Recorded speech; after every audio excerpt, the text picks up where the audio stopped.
gusta. Esa es otra diferencia mía con Vallejo. Es que no es sino joder y criticar a Gabo, pero Gabo es un genio, qué pena. No hay nada que hacer. Realmente el tipo logró algo que ningún colombiano había logrado antes. Y donde quiera que lo traduzcan, pues es genial. Y además, y lo terrible de él es que cuando uno agarra cualquier cosa que diga, tiene cosas geniales. Pero probablemente esas cosas geniales es que son del sentido más común. Y él las logra decir así. Y quedan bien armaditas. Y suenan. Y eso pues no lo tiene todo el mundo. Él tiene ese don. Ya está muy abuelo.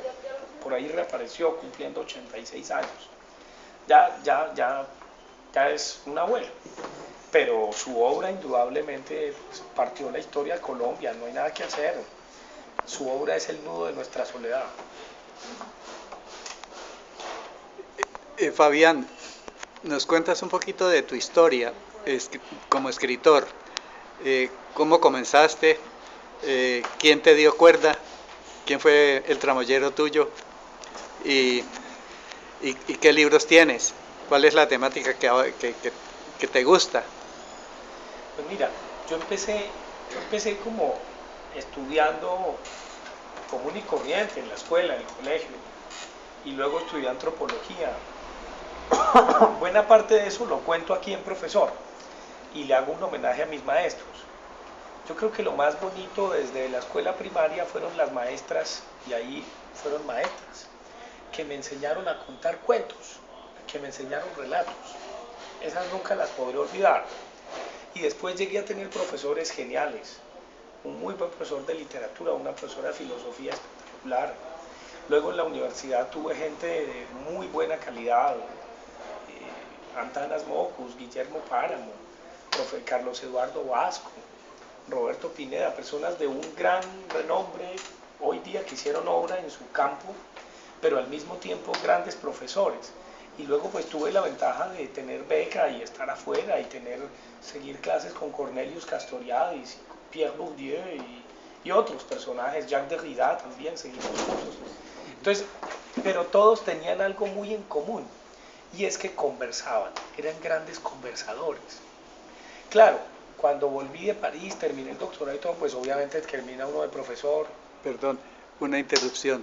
No es como los profesores, tal vez de casi todos los colegios, que dictan su clase y se van a la sala de profesores a fumar o a hacer otra cosa, pero jamás conversan con los estudiantes. No, para nada. Estos tienen en común desde la escuela primaria hasta Bourdieu que eran excelentes conversadores y que sus clases eran conversación. No llamaban a lista, no atemorizaban al estudiante con la nota, no eran moralistas, no, conversaban, conversan. Entonces lo que me quedó de ellos fue eso.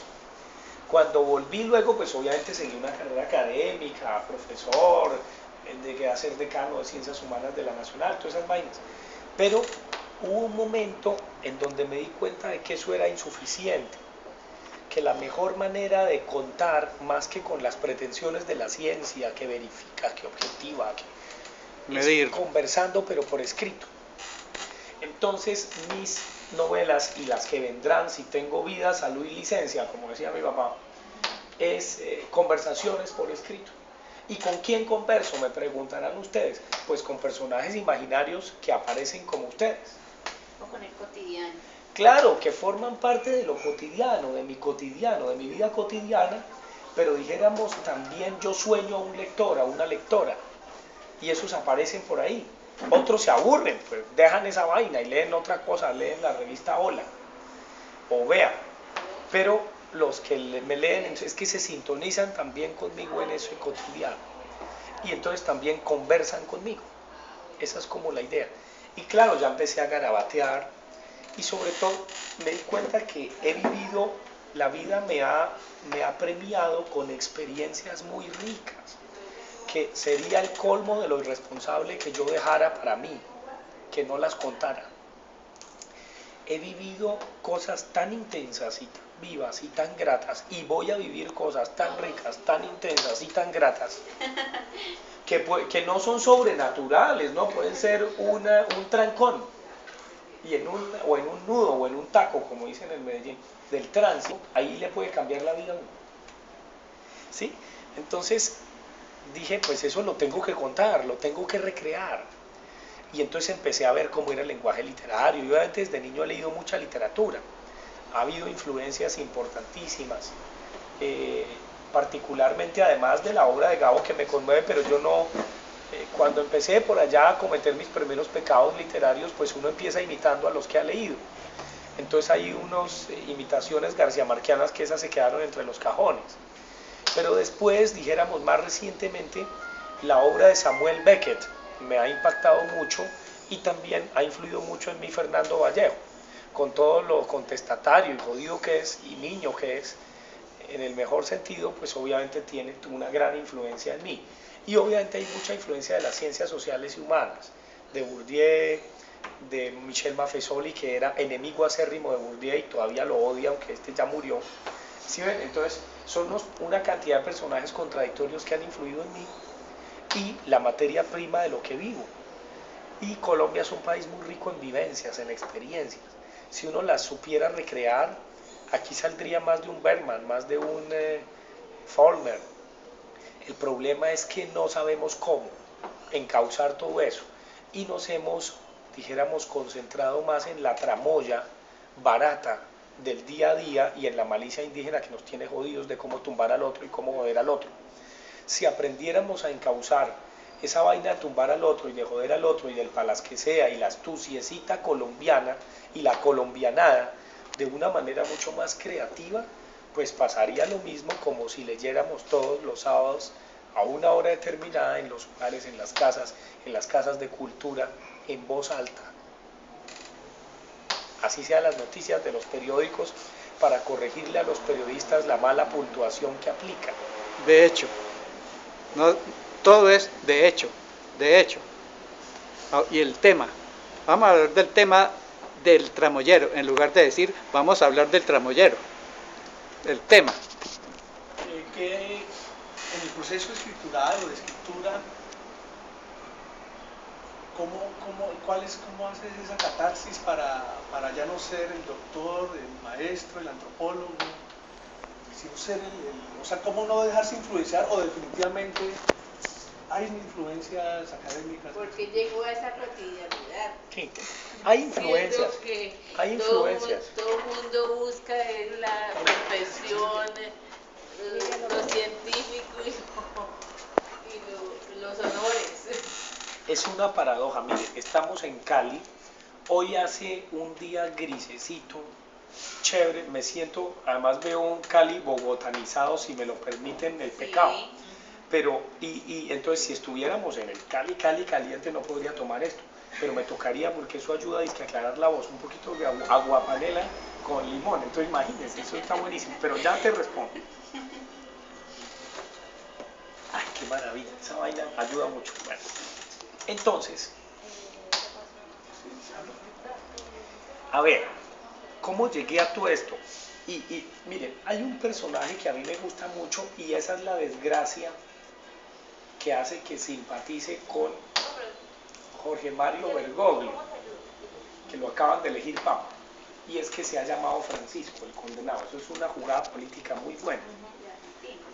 Sí, pero digo, es una jugada jesuita, pues claro, ese sabe cómo las hace, es decir, cómo apuesta. Entonces entra entre los que usted es colombiano, entonces ¿qué hacemos? Bueno, entonces, digo que me gusta mucho porque si hay un personaje que me encanta es Francisco de Asís.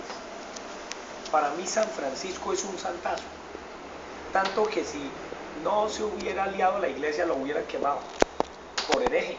Los ricos no lo pueden querer a él. Bueno, yo creo que no le rezan nunca. Bueno, yo creo que no, y sin embargo los ricos de la Umbría ponen a sus hijos en la San Buenaventura de Cali. Yo no sé qué tan pobres sean los frailes de la San Buenaventura de Cali después del padre Uribe, que tanta historia hizo aquí en estas tierras, ¿no? ¿Se acuerdan del padre Uribe, que era el capellán de los barcos y luego terminó de rector de la San Buenaventura, pero lo tuvieron que echar por la puerta trasera por unos pequeños escándalos no muy santos que el padrecito cometió? No sé si ustedes saben de eso. Bueno, pero entonces volviendo, a la historia de San Francisco de Asís, yo creo que la experiencia de él es un poco como la de escribir.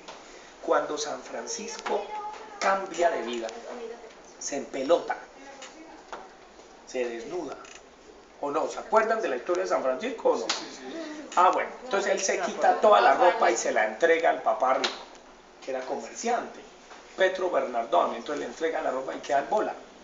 Pues lo mismo pasa con la escritura. Si uno quiere ser escritor, tiene que dejar los títulos, los honores, todo tiene que estar en pelota. Entonces escribir implica desnudarse. Cuando uno sea buen escritor de verdad, es que sí queda en bola de verdad. Mientras todavía no, todavía me falta mucho, todavía tengo muchas arandelas. Con todo y todavía falta.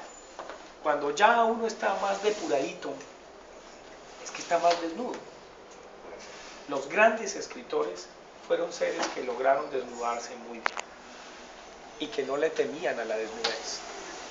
Es como San Francisco. Perdón. Y a mí no me da el pancito. Pero San Francisco tenía, yo que conozco esa historia, San Francisco tenía una característica muy fundamental, era que él hablaba de una cosa que era ser menor entre los menores. Y era esa parte de ser menor entre los menores, sí que asumir una actitud de humildad, de humildad y escucha ante el otro. Entonces eso era algo que él tenía siempre presente.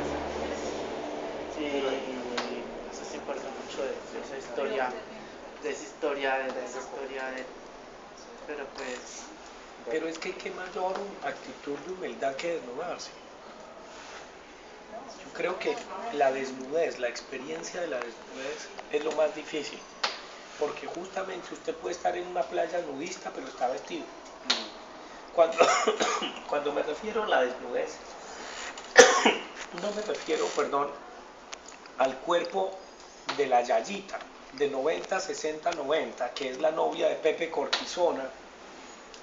Pepe Cortisona es un enano empaquetado que va a un gimnasio y que saca los músculos de acuerdo a como se lo pide la sociedad y que es un traqueto que la espera en una 4x4. No.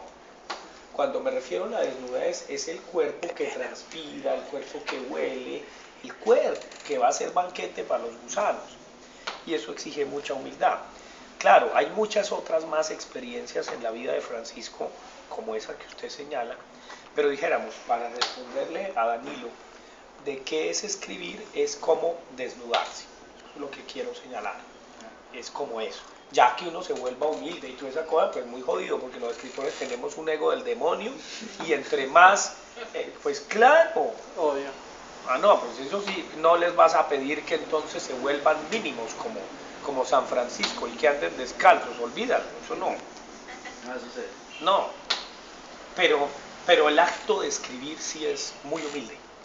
Así sea el tipo más soberbio o la vieja más soberbia escritora, es muy humilde porque es desnudarse, es confrontarse a sí mismo. Sí. Cuando dice desnudarse, dejar a un lado los títulos, y cuando abordábamos la lectura del Tramoyero, era interesante cómo se enunciaban algunos hechos que marcaron la historia de Colombia. Lamentablemente nuestra historia a veces está basada en olvidarnos rápidamente de lo que sucede, y menciona una trayectoria donde está recorriendo cerca la Nacional, donde hay unos estudiantes y menciona, están como siempre, en paro. ¿Hasta qué punto un escritor puede guardar distancia en qué puede, entre comillas, denunciar, decir, hasta qué momento no se mete en problemas, por decirlo tan No, directamente? claro que se mete en problemas. Esa vaina, no, justamente como uno está en peloto, nada más problemático que estar en peloto. Si quieren salgamos en peloto a la calle y nos arrestan. Claro. Entonces cuando uno dice verdades aún para los de su gente, yo soy de la Nacional, entonces claro, me van a decir, claro, usted es un neoliberal vendido, detesta al pueblo, obvio, entonces van a joder. Y si dijera lo contrario, si ataco al gobierno, voy a decir, claro, es un mamerto, entonces me joden también del otro lado. No, por eso digo es desnudarse. Es decir, tratar en lo más que se pueda de no ser estéticamente correcto, ni políticamente correcto, que es muy fácil. Y no ser complaciente. Exactamente. Y eso es complicado. Eso no es fácil. No, y hay otra cosa que yo traigo una colación, un comentario que salió en las prelecturas de Plenilunio, y cuando escucharon, estaban diciendo los compañeros que han escuchado una cita que escribir es un ejercicio que se hace en soledad. Entonces como que me pareció muy chévere esa anotación. Entonces unos decían que no, que era porque uno al escribir se siente solo, y no decían que no era tanto el hecho de que de uno ya al enfrentarse al oficio de ir a mostrar los escritos de uno, sino más que todo ese proceso uno de sentarse a escribir y producir, y uno mismo preguntarse y cuestionarse. Es como cierta parte exige como una introspección, y es algo que es un ejercicio que lo hace uno contra la hoja, ¿no? Entonces me pareció como chévere En traer ese sentido, hay unas horas para escribir, a la madrugada, en la noche. Sí, bueno, cada escritor tiene su método. Ahorita yo estoy jodido porque como estoy dirigiendo una institución del gobierno, no me queda tiempo. Estoy prestado en la Nacional y dirijo el ICANN, que es el Instituto Colombiano de Antropología e Historia.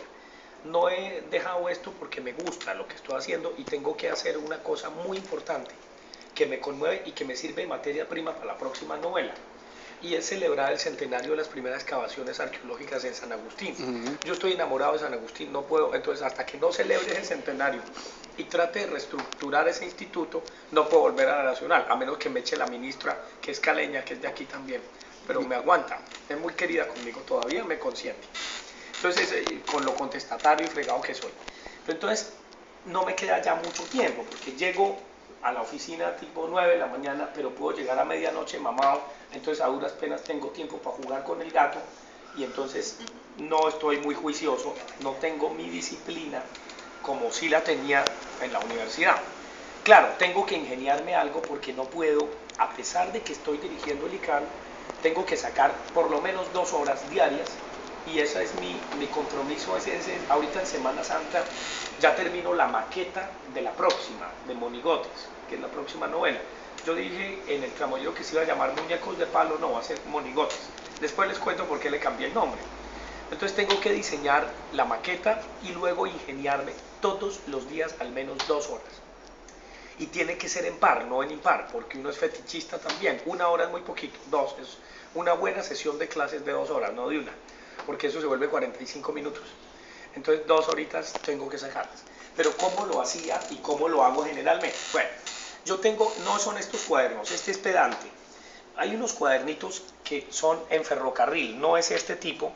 Pero entonces lo primero que yo hago es que después de que tengo la maqueta de una novela, que es lo que más tiempo cuesta, la maqueta es el diseño de eso, de dónde viene, para dónde va, los capítulos y los párrafos. En cada párrafo, ¿de qué carajos voy a hablar? Si uno no tiene maqueta, no puede hacer una buena casa, ni un buen apartamento. Hacer la maqueta es lo más jodido. Eso te puede llevar años. Hacer la maqueta y luego escriba. Entonces, después de que uno tiene la maqueta, ya empieza a escribir los párrafos a mano. Después paso al computador. Y después lo que hacía era imprimir y leer, pero ahora como hay esas tabletas que son las iPad, eso es una maravilla, esa vaina ayuda mucho, porque entonces uno agranda la letra y lee como si hubiese impreso, y se evita gastar tanto papel.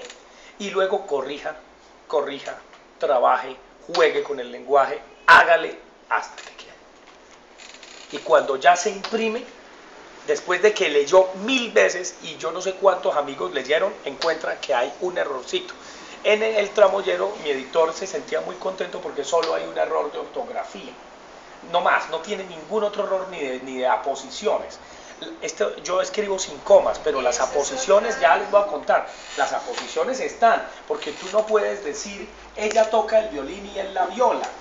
Tú tienes que decir ella toca el violín y él la viola. Entonces, si yo no pongo coma, tengo que poner mayúscula, porque si no se malinterpreta la situación mientras ella toca el violín. ¿de acuerdo?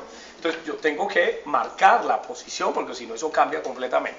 Ya después les cuento, ahorita les cuento por qué, por qué me dio por eso. Bueno, pero las aposiciones están. Yo sí peleo con cualquier gramático de que las aposiciones están bien puestas y eso cuesta mucho, ¿no?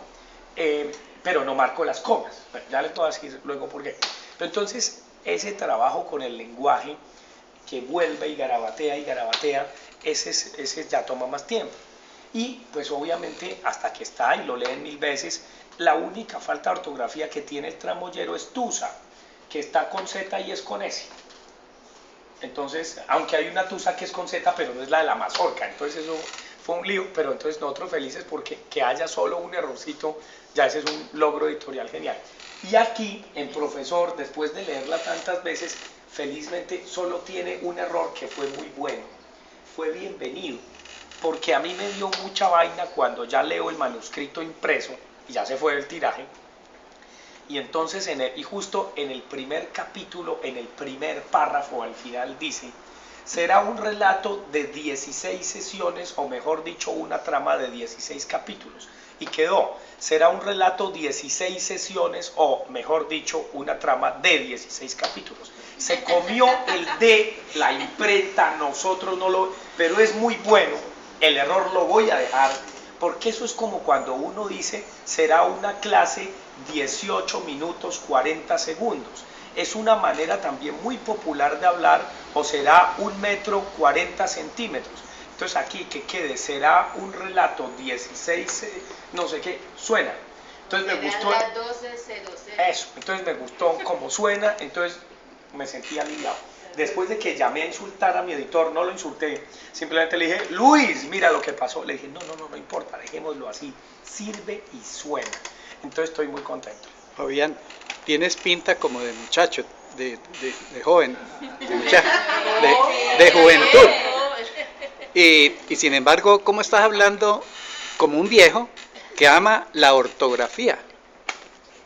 Pues, El muchacho de hoy detesta la ortografía.